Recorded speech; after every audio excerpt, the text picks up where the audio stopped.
Hello，大家好，我是小黑，是时候做波广告了哈。感觉不做广告，咱们的这个烤鸡蛋的销量断崖式下跌。咱们的烤鸡蛋呢，销售差不多有2个月左右的时间了。那么就这2个月的销量来看呢，原味烤鸡蛋的销量是蟹黄味烤鸡蛋销量的3倍。小黑一直很疑惑，这是为什么呢？莫非是蟹黄味烤鸡蛋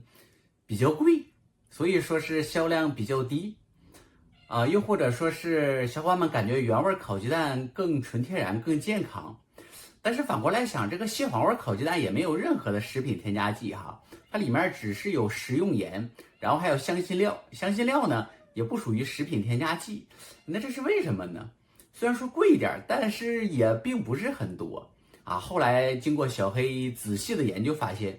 是因为咱们最先上的烤鸡蛋是原味的。小伙伴呢，刚开始没有的选择，所以说只能选择原味的，然后就导致原味的销量呢，当时看起来就比较高。后来又上架了蟹黄味的烤鸡蛋，但是蟹黄味烤鸡蛋上架了之后呢，后来的小伙伴再来买一看，这2个烤鸡蛋，原味的烤鸡蛋销量怎么会那么高？所以说大家也都奔着销量去买了这个原味的烤鸡蛋哈。当然2款烤鸡蛋呢都非常不错，那小伙伴呢也根据自己的需求来看就可以了。其实鸡蛋这个产品呢，小黑也知道，并不是所有的人呢都喜欢吃，但是大家呢应该都有一个共识，就是鸡蛋呢是营养价值比较高的食品，尤其在咱们中国人的早餐上鸡蛋可以说是不可缺少的一份子。咱们早饭的时间呢，通常是油条、豆浆，然后再来个鸡蛋。但是吃鸡蛋呢，有这么几个痛点，小黑总结了一下。第一点呢，就是需要煮比较麻烦，比较耗时间。虽然说时间不是很长，但是早晨的时间呢比较珍贵所以说是煮起来呢，感觉这个时间好像是比较长。第二点呢，是拔起来可能会比较粘手，尤其是新的鸡蛋这个蛋壳不太容易拔。那么咱们的这个烤鸡蛋呢，就很好的解决了这个问题。早上起来撕开外包装就直接可以吃，然后呢，拔起来的话呢，也非常的容易。那么下面呢，咱们就拿一个咱们的烤鸡蛋，现场扒一个给小伙伴们看一下。咱们的这个烤鸡蛋呢是带壳烤制，并且呢蛋壳不破损。小伙伴在收到的时间呢，可以检查一下蛋壳呢没有任何的破损，并且拔起来呢也非常的容易，不会粘手。拔完之后呢，咱们可以看到在鸡蛋的一端呢有一个小酒窝这也是咱们烤鸡蛋的一个秘制的特点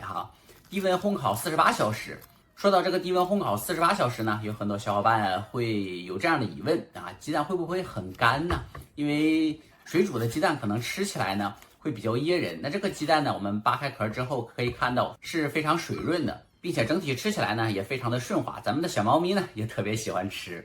要知道猫咪的嗅觉呢是非常灵敏的，如果说这个鸡蛋呢有什么其他的味道呢，小猫咪通常是不会吃的。其实咱们的这2款烤鸡蛋呢，小猫咪都吃，但是蟹黄味的烤鸡蛋呢，由于里面加了食用盐，而猫咪呢又不能过多的摄入盐分，所以咱们给猫咪吃的呢就是原味的烤鸡蛋。当然在早餐的时间呢，咱们中国人的饮食呢可能偏于清淡一些，所以呢往往会在早餐的时间呢配点小咸菜。而这个时间呢，咱们的蟹黄味烤鸡蛋可以隆重登场，因为它里面有那个食用盐，所以说是能起到很好的调味作用。因为本来呢早晨的口就比较淡，而这个时间呢来点有滋有味的东西是非常好的而且非常的健康。当然呢，最后小伙伴们无论选择原味还是蟹黄味小黑都会非常开心的